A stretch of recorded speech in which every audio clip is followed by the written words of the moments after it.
Sahabat Indonesia, Roma pasal 8 ayat 37 berkata, "Tetapi dalam semuanya itu kita lebih daripada orang-orang yang menang oleh Dia yang telah mengasihi kita." Ayat ini adalah sebuah kesimpulan dari uraian panjang ayat-ayat sebelumnya. Jangan takut dalam hidup ini. Jangan takut menjalani kehidupan ini. Karena sejatinya kita adalah orang-orang yang lebih daripada pemenang. Motivasi ini diberikan Rasul Paulus kepada jemaat di Roma. Jemaat pada saat itu sedang menghadapi banyak sekali tekanan, baik dari orang-orang Yahudi maupun orang-orang Romawi.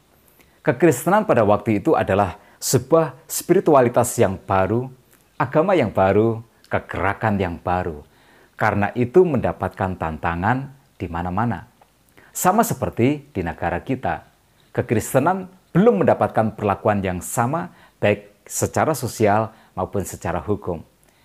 Di beberapa tempat, pendirian gedung gereja masih mendapatkan kesulitan. Gereja ditutup atau gereja dibakar. Bertahun-tahun oknum ustadz menghina dan menghujat agama Kristen, tetapi aparat hukum mendiamkan saja.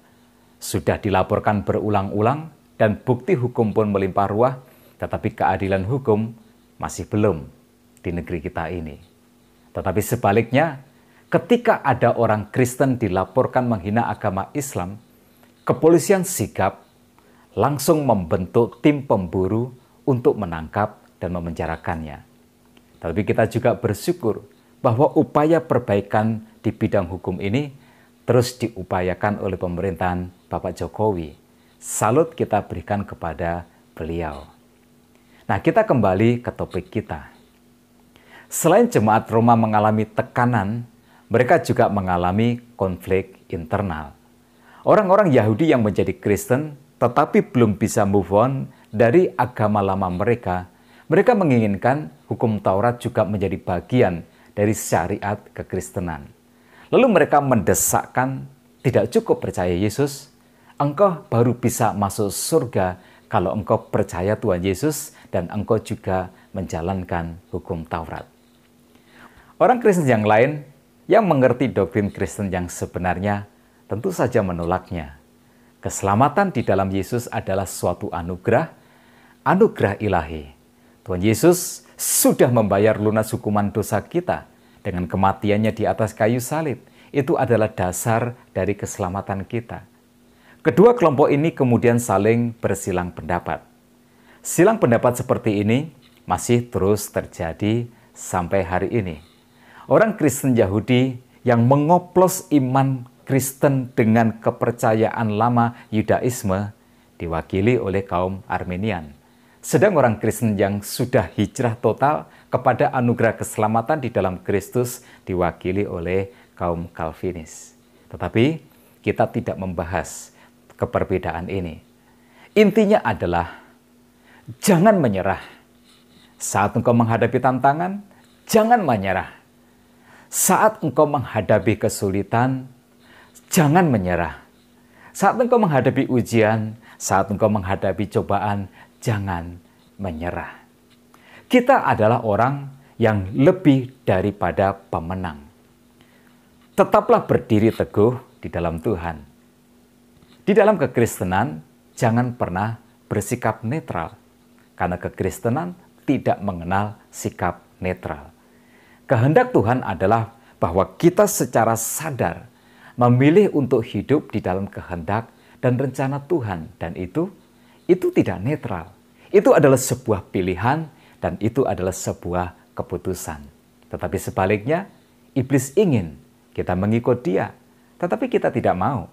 Karena itu iblis memberi nasihat yang seolah-olah bijak.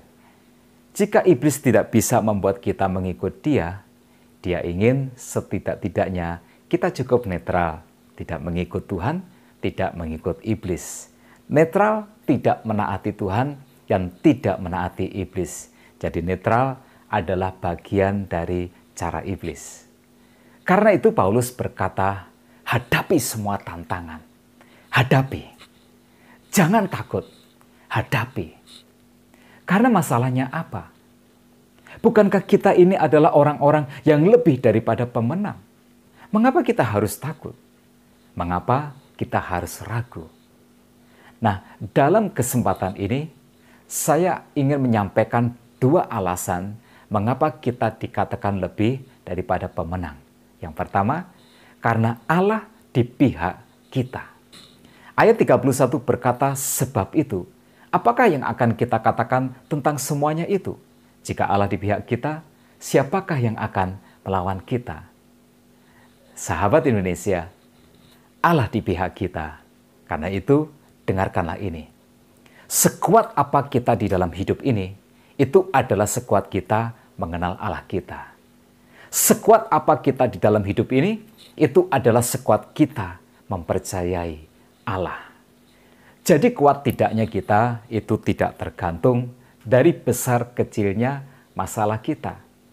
Selemah apa kita di dalam menghadapi masalah, itu adalah selemah kita mengenal Allah kita dan selemah kita mempercayai Dia. Itu tidak ada urusannya sama sekali dengan masalah kita. Sebab Alkitab berkata, Allah di pihak kita. Maka tugas penting di dalam hidup ini adalah kenali Tuhanmu, maka engkau akan mengenali kekuatanmu. Percayai Tuhanmu, maka engkau akan percaya bahwa engkau akan sanggup menghadapi semua perkara, sebab sekuat engkau berpegang kepada imanmu, maka sekuat itu pula engkau akan menghadapi semua tantangan, semua kesulitan di dalam hidupmu. Frase yang penting di ayat 31 tadi adalah jika Allah di pihak kita. Kekuatan kita berasal dari keberpihakan Allah. Tidak peduli sehebat apapun lawanmu, tetapi jika Dia yang Maha Kuasa berpihak kepadamu, maka tak satu pun yang akan dapat menjatuhkanmu. Tidak peduli sebanyak apa dan sebesar apa kesulitanmu. Tetapi jika Dia yang Maha Kuasa berpihak kepadamu, maka tak satu pun yang akan dapat bertahan menghadapimu. Nah, ini yang harus kita tahu, ini yang harus kita mengerti, ini yang harus kita yakini bahwa Allah di pihakmu. Apa dasar kita mempercayai kebenaran ini? Ayat 32 sampai dengan 34. Dia yang tidak menyayangkan anaknya sendiri, tetapi yang menyerahkannya bagi kita semua, bagaimanakah mungkin Ia tidak mengaruniakan segala sesuatu kepada kita bersama-sama dengan Dia? Siapakah yang akan menggugat orang-orang pilihan Allah? Allah yang membenarkan mereka? Siapakah yang akan menghukum mereka? Kristus Yesus yang telah mati, bahkan lebih lagi yang telah bangkit, yang juga duduk di sebelah kanan Allah, yang malah menjadi pembela kita. Nah, inilah jaminannya.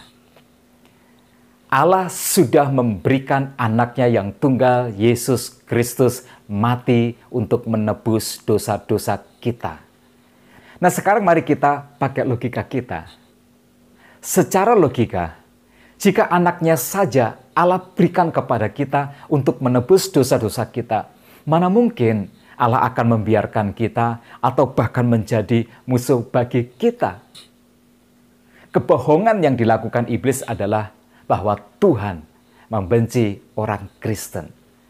Bahwa Tuhan membenci gerejanya, bahwa keselamatanmu itu belum pasti. Tetapi hari ini kita sudah mendapatkan sebuah keyakinan bahwa Allah di pihak kita. Dan karena itu, sumber kekuatan dan kemenangan kita adalah Allah kita. Seperti yang dikatakan di dalam ayat yang ke-34 tadi, yang malah menjadi pembela kita. Nah, yang kedua, mengapa kita dikatakan lebih daripada orang-orang yang menang? Karena kasih Kristus tetap kekal sampai selama-lamanya. Ayat 35 sampai dengan 37 berkata, siapakah yang akan memisahkan kita dari kasih Kristus? Penindasan atau kesesakan, atau penganiayaan, atau kelaparan, atau ketelanjangan, atau bahaya, atau pedang. Seperti ada tertulis, karena engkau, kami ada dalam bahaya maut sepanjang hari. Kami telah dianggap sebagai domba-domba sembelihan. Tetapi dalam semuanya itu, kita lebih daripada orang-orang yang menang oleh Dia yang telah mengasihi kita.